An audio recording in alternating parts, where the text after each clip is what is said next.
အားလုံးပဲမင်္ဂလာပါ MMD ဘေဒင် channel ကနေပြန်လည်လို့ကြိုဆိုလိုက်ပါတယ်ဒီကနေ့မှာတော့စနေသားသမီးများအတွက်တပတ်တာကံကြမ္မာကိုဟောကြားပေးသွားပါမယ်22ရက်3လ2025ကနေပြီးတော့29ရက်3လ2025အထိစနေသားသမီးများအတွက်တပတ်တာကံကြမ္မာ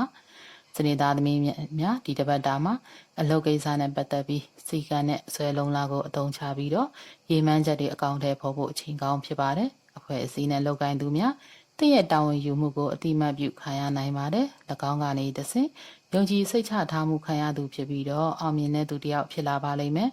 အလုပ်ကိုင်ရမှာအစအရာကယူဆိုင်ပြီးတော့တရေမလင်းဟင်းဖို့အကြံပြုပြရစီအခြေအနေနဲ့ကတော့ချစ်သူအိမ်နောင်ဘက်နဲ့မိသားစုနဲ့အတူအချိန်ဖြုံးမှုအစီအစဉ်ဆွဲပေးပါဥပမာညစာစားပွဲလေးပြုလုပ်ပေးခြင်းတဘာဝခီးတိုလေးတွေထပ်တာမျိုးပြုလုပ်ပေးတင်ပါတယ်ငွေကြေးကဏ္ဍအနေနဲ့ကတော့ငွေစုခြင်းအလေးထားပါမလိုအပ်တဲ့အသုံးစရိတ်တွေကိုရှောင်ပေးပါရင်းနှီးမြှုပ်နှံမှုလုပ်ဖို့ဆိုလို့ရှိရင်တော့တေချာသူတနလုပ်ပြီးမှဆုံးဖြတ်ပါကျမရဲ့အနေနဲ့ကတော့အလုံးများလုံးတာကြောင့်ပင်ပန်းနှံ့မှုဖြစ်နိုင်ပါတယ်အနာယူခြင်းတတ်မှတ်ပေးပါ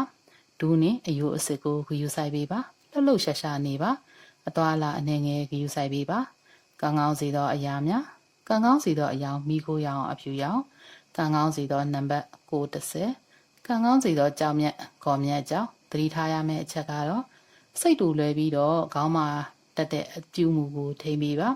သူများရဲ့အမြင်ကိုအနှဲငယ်ဂယူဆိုင်ပေးပါအလုံးမှာအလင်းအမြန်ဆုံးဖြတ်ချက်ချတာမျိုးမလုပ်ဖို့သတိထားပါရေတရာအနေနဲ့ကတော့ခွေးများကိုအစာကျွေးပေးပါ